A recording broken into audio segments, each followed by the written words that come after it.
Assalamualaikum warahmatullahi wabarakatuh. Halo semuanya, pada kesempatan kali ini saya akan membagikan informasi mengenai buah bengkoang yang efektif mengatasi diabetes mellitus. Eits, tapi sebelum kita mulai, jangan lupa like, komen, share, dan subscribe ya.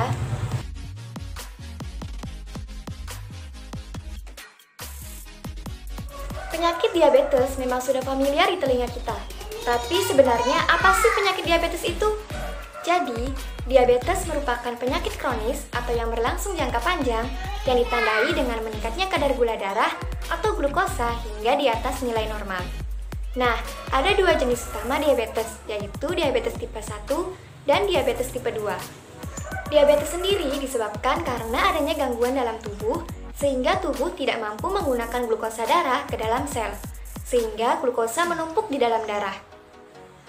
Pada diabetes tipe 1, gangguan ini disebabkan oleh sistem kekebalan tubuh yang seharusnya menyerang virus atau bakteri berbahaya lainnya, malah menyerang dan menghancurkan sel penghasil insulin. Akibatnya, tubuh kekurangan atau bahkan tidak dapat memproduksi insulin, sehingga gula yang seharusnya diubah menjadi energi oleh insulin menyebabkan terjadinya penumpukan gula dalam darah. Sedangkan pada diabetes tipe 2, tubuh bisa menghasilkan insulin secara normal, akan tetapi insulin tidak dapat digunakan secara normal. Kondisi ini juga dikenal sebagai resistensi insulin. Faktor risiko diabetes. Nah, ternyata ada perbedaan faktor risiko antara diabetes tipe 1 dan tipe 2 loh. Faktor risiko diabetes tipe 1 antara lain, yang pertama, faktor riwayat keluarga atau keturunan. Artinya, seseorang akan lebih beresiko terkena diabetes tipe 1 jika ada anggota keluarga yang mengidap penyakit yang sama. Hal tersebut karena berhubungan dengan gen tertentu. Yang kedua yaitu faktor geografi. Orang yang tinggal di daerah jauh dari garis khatulistiwa seperti Finlandia dan Sardinia beresiko terkena diabetes tipe 1. Hal ini disebabkan karena kurangnya vitamin D yang dapat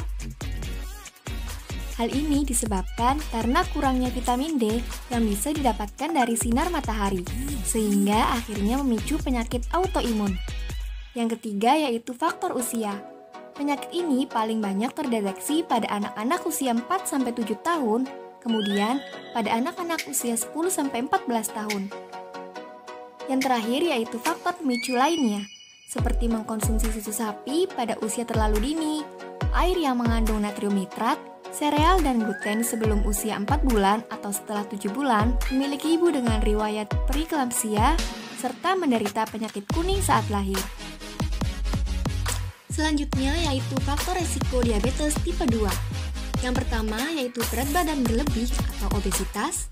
Yang kedua distribusi lemak perut yang tinggi, gaya hidup tidak aktif dan jarang beraktivitas atau berolahraga, riwayat penyakit diabetes tipe 2 dalam keluarga.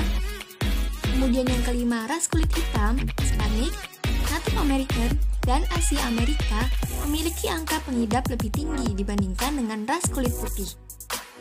Yang keenam yaitu usia di atas 45 tahun. Walaupun tidak menutup kemungkinan dapat terjadi sebelum usia 45 tahun. Yang ketujuh yaitu kondisi prediabetes, yaitu ketika kadar gula darah lebih tinggi dari normal, tapi tidak cukup tinggi untuk diklasifikasikan sebagai diabetes. Yang kedelapan yaitu riwayat diabetes saat hamil. Dan yang terakhir yaitu wanita dengan sindrom ovarium polikistik yang ditandai dengan menstruasi tidak teratur, pertumbuhan rambut berlebihan, dan obesitas. Selanjutnya yaitu pengobatan diabetes.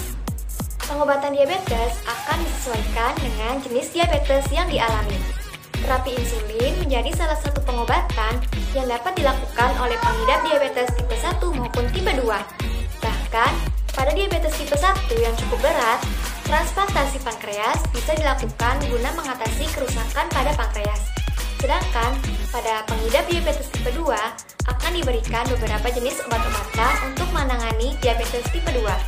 Namun, umumnya ada beberapa perawatan yang harus dilakukan untuk menurunkan resiko diabetes.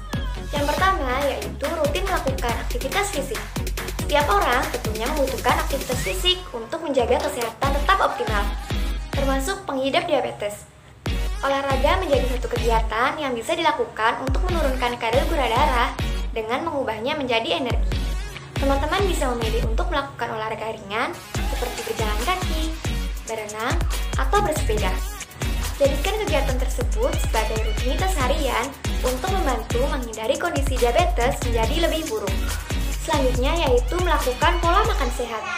Jika teman-teman mengalami penyakit diabetes, sebaiknya atur kembali pola makan yang sehat. Fokuskan pada pengkonsumsian buah, sayur, protein tanpa lemak, dan juga biji-bijian. Tidak hanya itu, teman-teman juga perlu mengkonsumsi serat dan mengurangi beberapa jenis makanan, seperti makanan yang mengandung lemak jenuh, karbohidrat olahan, hingga pemanis buatan. Nah, salah satu buah yang dapat digunakan untuk mengatasi diabetes mellitus yaitu buah bengkoang. Ternyata, buah bengkoang cocok untuk penderita diabetes. Dikutip dari Nutrition & You, bengkoang disebut mampu meningkatkan metabolisme penderita diabetes yang sering kacau. Nah, apa aja sih manfaat buah bengkoang bagi penderita diabetes? Yuk kita simak.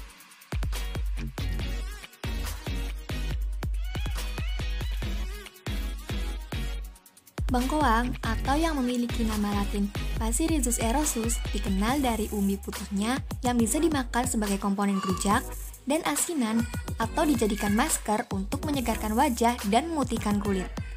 Tumbuhan yang berasal dari benua Amerika ini termasuk dalam suku polong-polongan atau Fabaceae. Dalam bahasa Spanyol, tumbuhan ini dikenal sebagai kisama atau jicama. Orang Jawa menyebutnya sebagai besusu. Tumbuhan ini membentuk umbi akar atau kormus berbentuk bulat atau membulat seperti gasing dengan berat dapat mencapai 5 kg. Kulit umbinya tipis berwarna kuning pucat dan bagian dalamnya berwarna putih dengan cairan segar agak manis.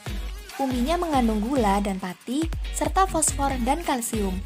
Umbi ini juga memiliki efek pendingin karena mengandung kadar air sekitar 86 hingga 90%. Penderita diabetes harus menghindari makanan atau minuman yang memiliki rasa manis. Rasa manis biasanya menunjukkan adanya gula atau karbohidrat di dalamnya. Bengkoang juga memiliki rasa manis. Lalu, apakah buah bengkoang dapat dikonsumsi oleh penderita diabetes? Ternyata, meskipun bengkoang memiliki rasa manis, rasa ini dihasilkan oleh senyawa yang bernama inulin, sehingga masih relatif aman dikonsumsi oleh penderita diabetes. Senyawa inulin sendiri sulit dicerna oleh tubuh sehingga peningkatan kadar gula dalam tubuh tidak terlalu tinggi. Buah ini rendah kalori dan kaya serat.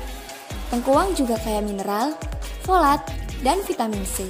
Vitamin C dalam bengkoang berfungsi sebagai antioksidan yang berfungsi menjaga kesehatan tubuh.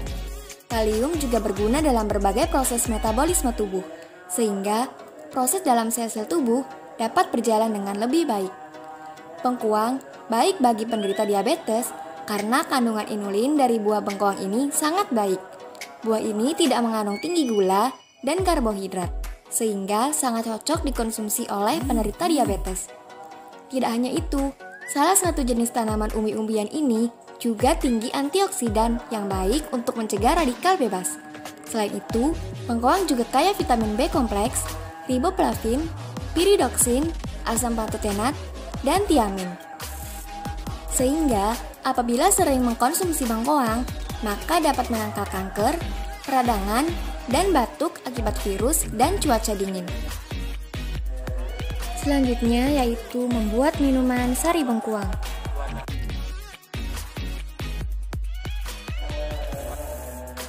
Langkah-langkah membuat minuman sari bengkoang. Yang pertama yaitu siapkan 3 buah bengkoang yang sudah dibersihkan. Kemudian yang kedua, potong bengkoang dengan ukuran yang besar. Yang ketiga yaitu blender bengkoang hingga halus. Dan yang terakhir yaitu saring hingga mendapatkan sari bengkoang. Demikian uraian manfaat bengkoang untuk diabetes. Meskipun baik untuk dikonsumsi oleh penderita diabetes, namun jumlah yang dikonsumsi harus disesuaikan juga dengan asupan harian yang dikonsumsi, sehingga tidak ada kelebihan kadar gula darah yang dapat memperparah gejala diabetes. Sekian informasi dari saya, kurang lebihnya mohon maaf, semoga bermanfaat. Wassalamualaikum warahmatullahi wabarakatuh.